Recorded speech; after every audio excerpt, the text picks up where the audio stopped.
Good afternoon, everybody. To move over to the next slide. Firstly, just before I want to thank everybody who's been contributing to the first round of user testing that was happening towards the end of October. We've received thousands of comments from across the value chain, which is absolutely fantastic. We reiterate the RAM to make sure that all of those comments are dealt with and incorporated into the RAM. For those of you maybe a little less aware of what the RAM is, the Recyclability Assessment Methodology, as it is in full, has been developed with 5 core principles in mind. The first one is that it's designed to evolve. So the RAM should be designed for continuous improvement. So there's going to be an annual process, which I'll talk about later, which will enable it to adapt to evolving market conditions and regulatory changes. Secondly, we want it to be consistent and compatible. So where possible, it will align with existing UK and EU standards across all the 4 nations as well. Thirdly, that it's accurate, transparent and trustworthy. The RAM should encourage a shift towards sustainable packaging by evidencing the impacts of packaging choices and where appropriate product considerations. We very much hope that it's developed collaboratively, and finally, we hope that it's accessible and easy to use. Alongside the RAM, there'll be a technical advisory committee, which we're due to appoint in January. We're currently developing the process to do that, and that will the committee will oversee an annual review of the RAM in line with the reporting schedules to ensure it reflects any changes in policy, infrastructure and technical capability. And this group will take requests throughout the year relating to any new materials and technologies that producers feel should be considered recyclable. If the producer can provide sufficient evidence, then an exception may be made, and these reviews can be completed at any time within the year, but the overall methodology will only be updated annually in line with reporting.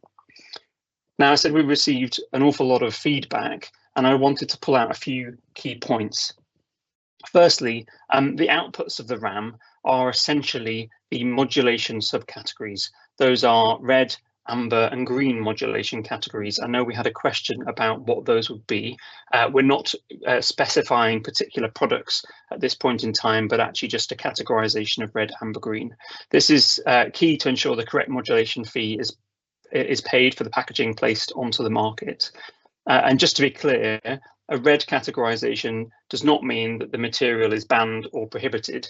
The categories are merely an indication of the recyclability of the packaging component.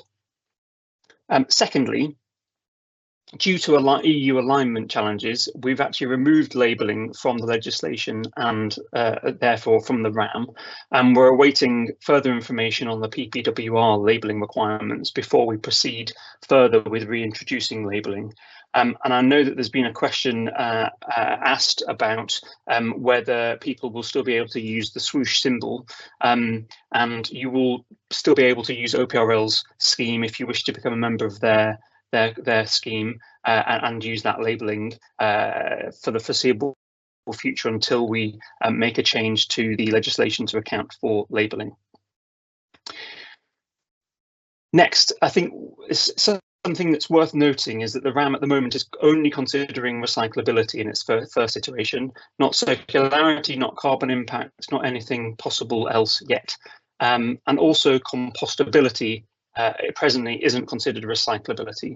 This is not to say that these won't be considered in future iterations of the RAM, which, as I've said a moment ago, will be completed annually. So we expect this to continually iterate and change. But at the present time, it's purely recyclability that we are considering as part of the modulation.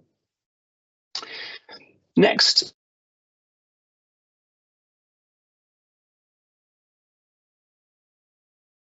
that's restricted to medical packaging, and the specific definitions of what medical packaging are documented in other regulations. So things like the human medicines regulations, the medical devices regulations, the veterinary medicine regulations, and in Northern Ireland, EU regulations and the Council on Veterinary Medicinal Products. So if we move to the next slide, I just want to talk a little bit about timelines, and I'm sorry this slide isn't the clearest, but those of you who've seen the RAM will hopefully have seen something similar before now. So we're due to be launching the second round of user testing on the 21st of November, which I think is next Thursday, where we'll publish a further refined version of the RAM, which should take in a lot of the feedback that's already been received. And we're looking to publish the RAM on gov.uk by the end of December. And your first deadline for reporting data against the RAM will be the 1st of October 2025 for large producers and April 2026 for small producers. And this will be for placed on market data collected from January 2025. As I've also said, we're working at the moment to set up the RAM Technical Advisory Committee, which we hope will be up and running by January 2025, which will support the technical iteration of the RAM, and further details of how to be involved in this will be shared in due course through the newsletter. Finally, just to touch on modulation, and again, I think there've been a couple of questions around this in the chat. The modulation methodology is currently in development. It's a separate piece of work to the RAM, but obviously is very closely aligned. And we intend to share this for wider industry engagement shortly in a similar vein to the RAM development work over the autumn. The intention at present is to work with industry in the first quarter of 2025 to really get to the bottom of how modulation can work best for all involved before publishing the modulation methodology by the new financial year. Further details about this, about engaging with this process, will be shared as soon as we're able to via the newsletter. That's all from me. Thank you very much.